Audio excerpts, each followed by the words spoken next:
Pencalonan Ismail Sabri sebagai PM10, apa agenda di sebaliknya? Majlis Kerja Tertinggi MKT UMNO dilaporkan sebelah suara memutuskan bahawa naib Presiden parti itu, Datuk Seri Ismail Sabri Yaakob, adalah calon Perdana Menteri mereka pada pilihan raya umum ke-15. Keputusan tersebut dinyatakan oleh Setiausaha Agung UMNO, Datuk Seri Ahmad Maslan kemarin. Selain itu, MKT juga membuat ketetapan bahawa memorandum persefahaman MOU antara Kerajaan Persekutuan dengan Pakatan Harapan yang akan berakhir 31 Julai ini tidak akan diteruskan.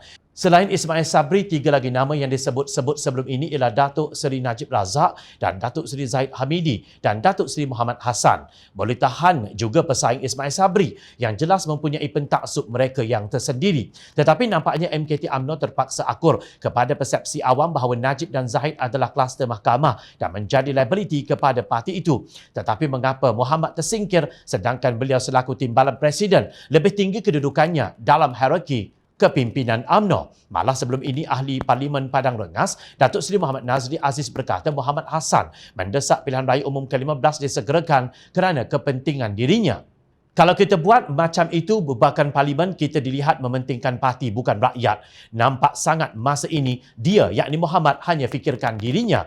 Dia hendak tanding Parlimen. Kalau menang, dia nak jadi Perdana Menteri. Itu kepentingan dia, kata Nazri seperti dipetik Portal Malaysia Now. Tiba-tiba meletup satu berita bahawa Suruhanjaya Pencegahan Rasuah Malaysia, SPRM, sedang melakukan siasatan terhadap satu nama besar dalam kepimpinan UMNO yang didakwa menerima rasuah. Portal Utusan Malaysia pada Selasa 12 April melaporkan bahawa SPRM melakukan siasatan berkenaan selepas menerima satu laporan daripada Ketua Penerangan UMNO Cawangan Setapak Jaya 1A, bahagian Setiawangsa Kuala Lumpur, Halim Rahmat.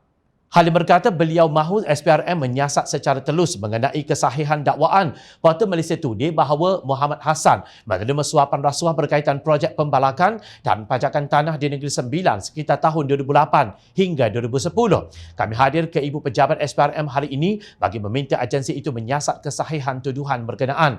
Kami sudah muak dengan kisah-kisah penyelewengan dan rasuah yang membabitkan pemimpin utama parti. Justru siasatan perlu dilakukan segera, katanya di petik media.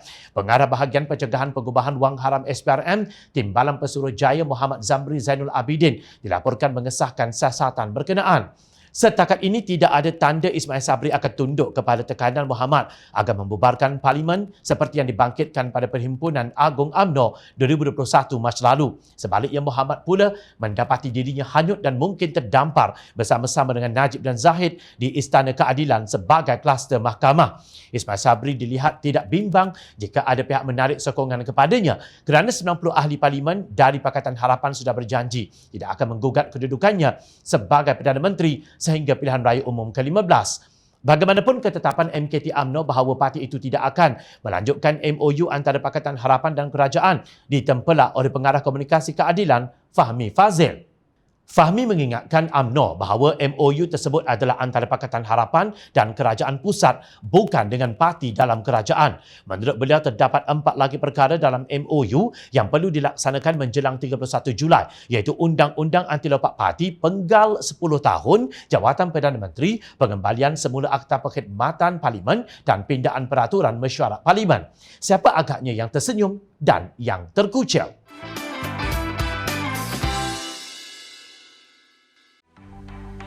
Mencari maklumat dan berita politik yang bebas, kupasan yang tepat, panas. Dapatkannya secara eksklusif hanya di Jom Channel.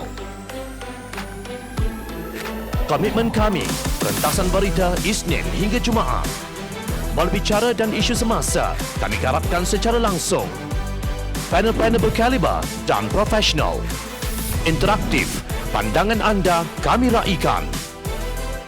Jangan lupa bersama kami di setiap hujung minggu dalam edisi khas mingguan.